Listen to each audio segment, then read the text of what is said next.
man who conquered outer space makes a new conquest as he takes New York by storm. There's been nothing like it in history. 35 years ago, Gotham went wild over Lindbergh when he returned from his solo hop across the Atlantic. And there have been many wild receptions to returning heroes since.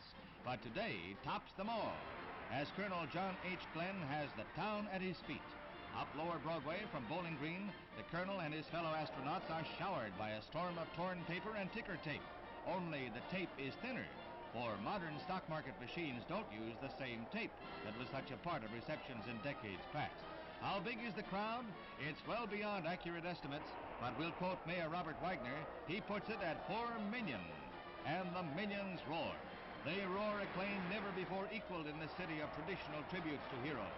So overwhelming are their numbers that police lines are breached time and again as the people fight to get even closer to the man of the hour.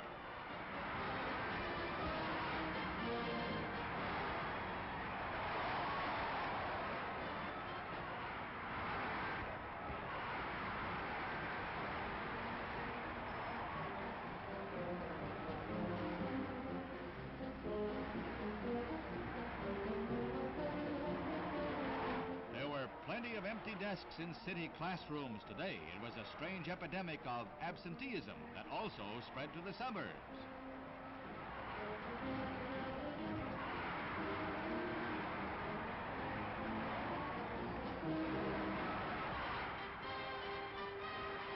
So great was the hero worship today that a bunch of little leaguers claimed Colonel Glenn was even more important than certain big leaguers.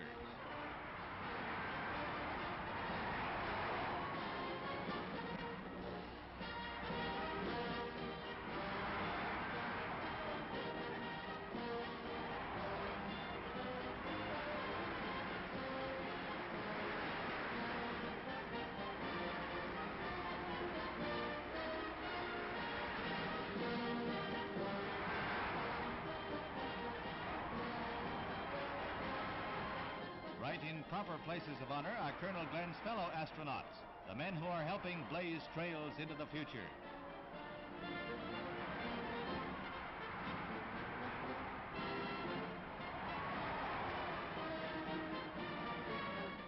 The voice of the city never grows hoarse. The crowd seemed to grow larger with every passing block. And as the parade nears City Hall, the crush is so great that an iron fence is even torn from its concrete foundations.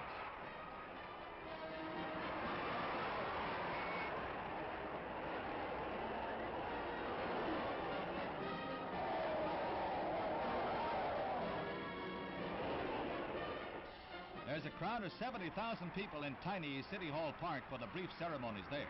Many celebrities have been welcomed at the famous building, and today the Lord Mayor of Perth is here. His Australian town turned on all its lights to salute Glenn on his world-girdling trip.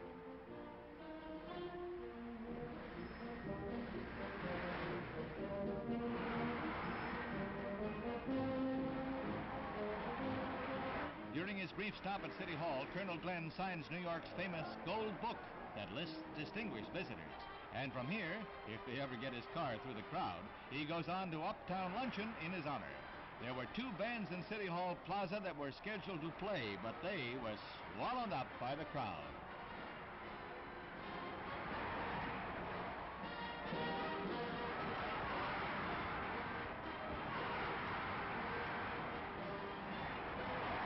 Finally, after some Herculean efforts by the police, Glenn gets into orbit once more and is whisked to the luncheon where he is presented with New York City's Gold Medal of Honor, an award that is normally presented only to heads of state. Climax of a great day in the life of a great hero. Tribute to a man who made history. A salute to Colonel John H. Glenn, the man who sent an entire nation into orbit.